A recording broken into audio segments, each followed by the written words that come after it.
Ayan, magandang gabi sa ating lahat. Tayo ay naka-attire na pangluto. Ayan. Nag-ready na talaga ako. Gusto ko na talaga magluto. Pero ang tagal pa ng oras. 7:30 daw yung kainan.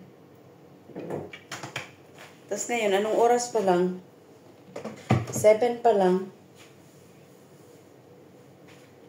Lagyan natin ng ano to.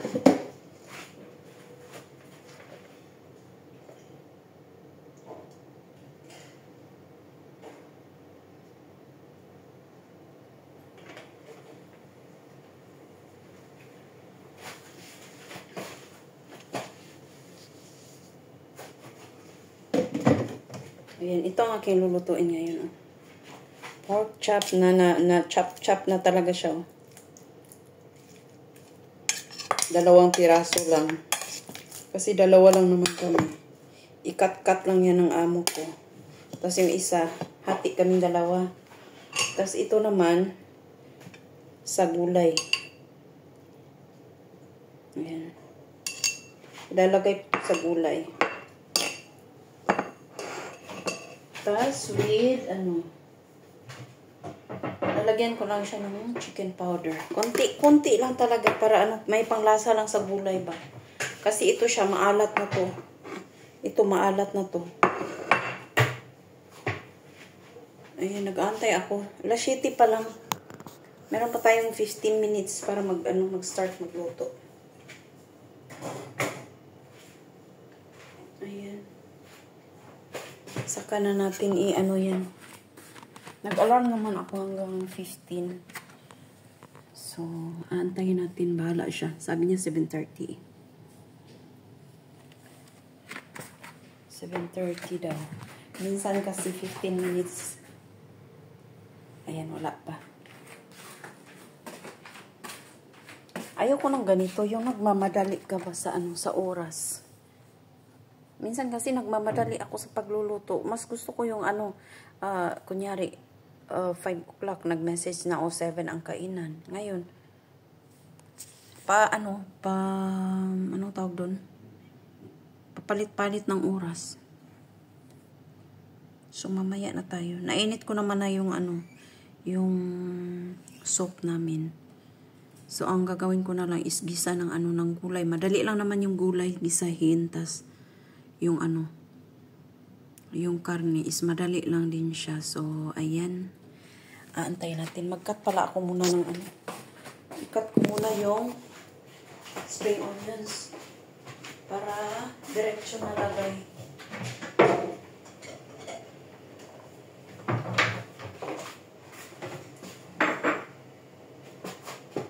Magka-cut lang tayo.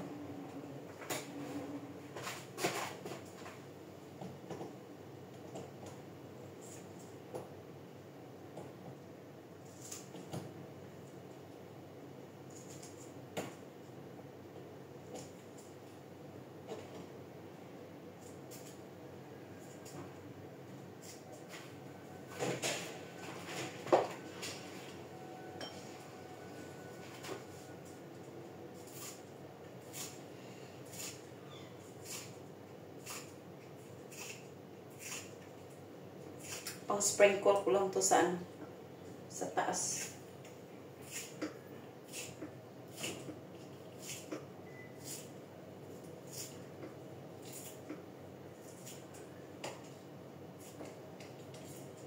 Ang pag-ibig kong ito ay para lang sa iyo.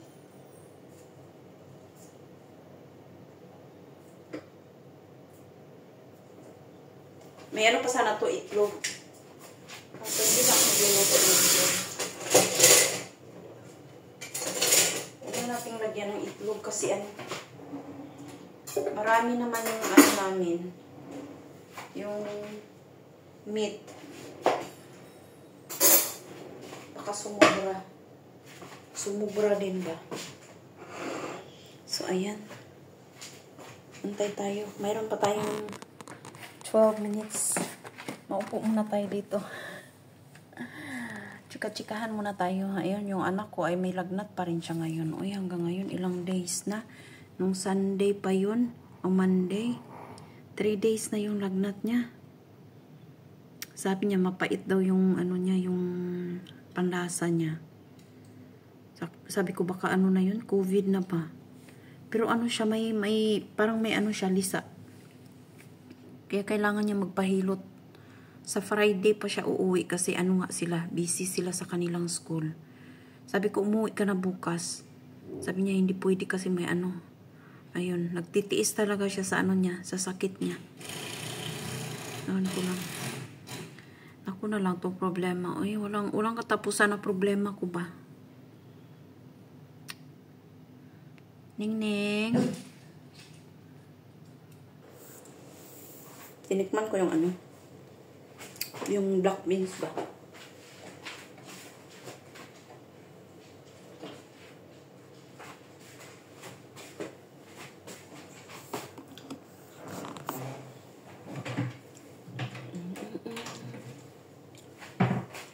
Sa ang sulok ng langit ang matatagpuan, ang ligayang walang hanggan. Prepare natin yun.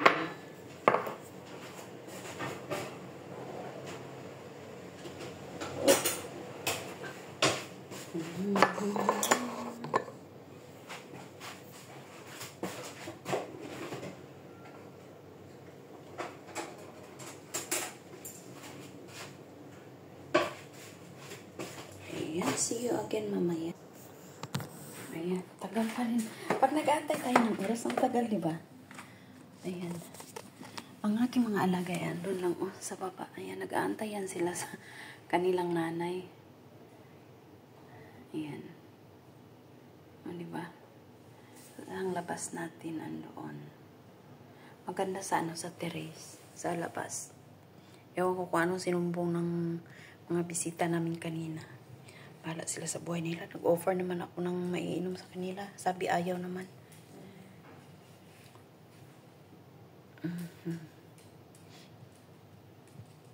Come here. Ayan, lumapit siya. Come here. Here. Ay, shush. Ay. Ayan, gusto niya mag-ano.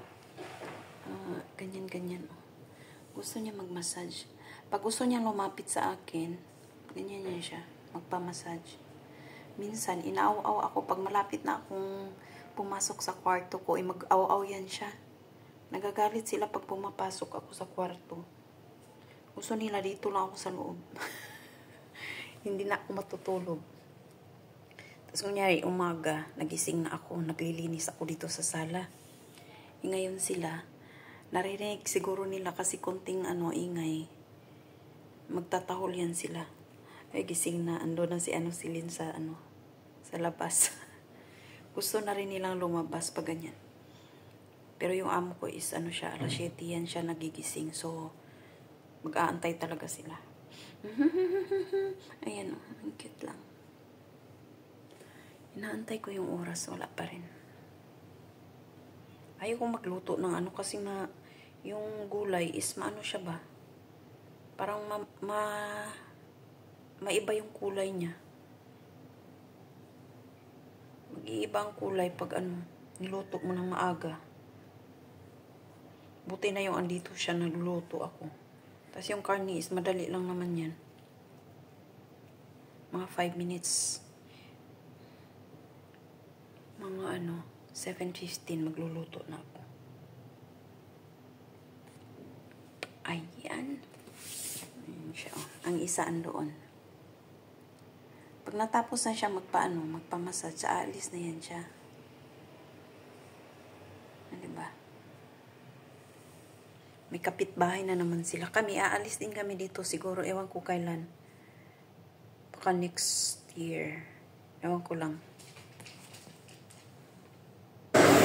Pagkain ko na yung mami. Pagkain na yung mami. Hi! Sa sulok ng langit.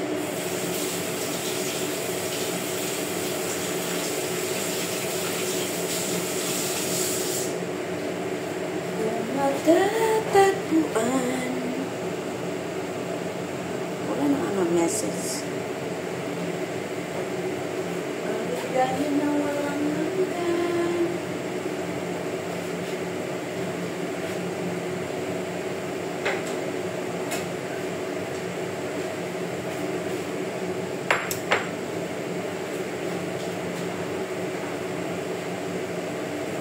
So, ayan. Ito yung ano. Kasi hindi ko alam kung anong oras talaga siya darating. Pero ang sabi niya is 7:30 yung kainan.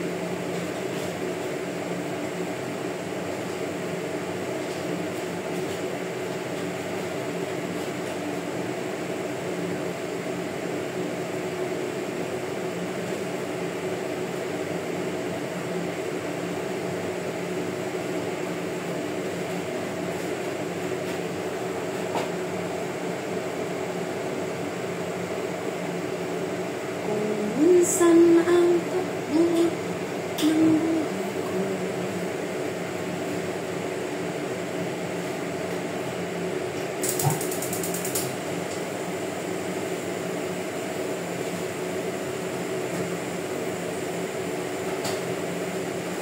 Dito ko na lang siya iluluto yung karne. Tapos tignan natin kung ano. Ayan.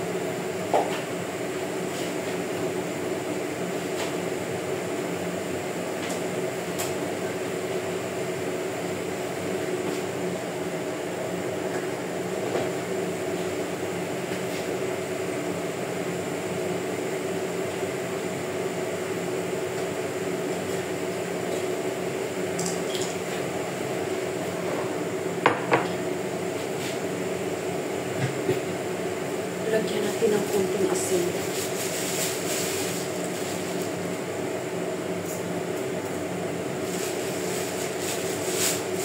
Konting asin lang naman.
Naano ako sa sasakyan ng amo ko.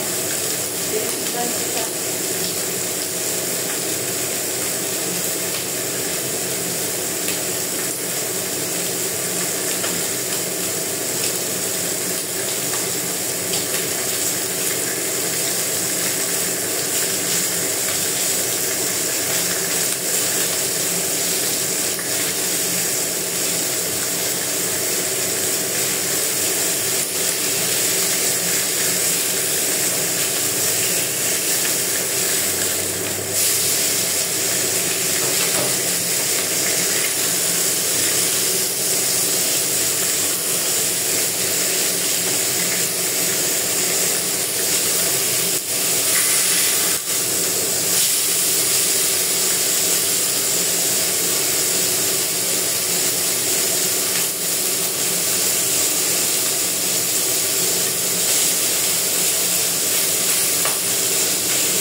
Talaga, 19 pa.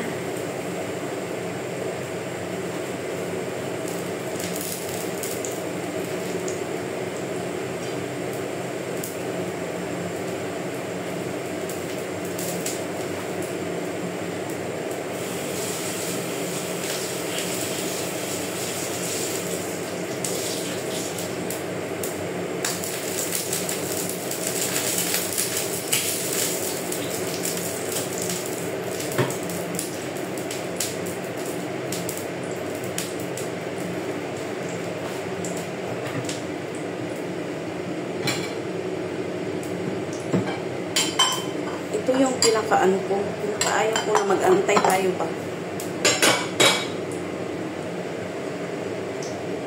Lalagyan ko ito ng gulay.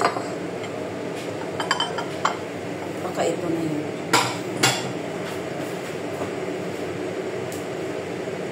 Siguro siya na yun.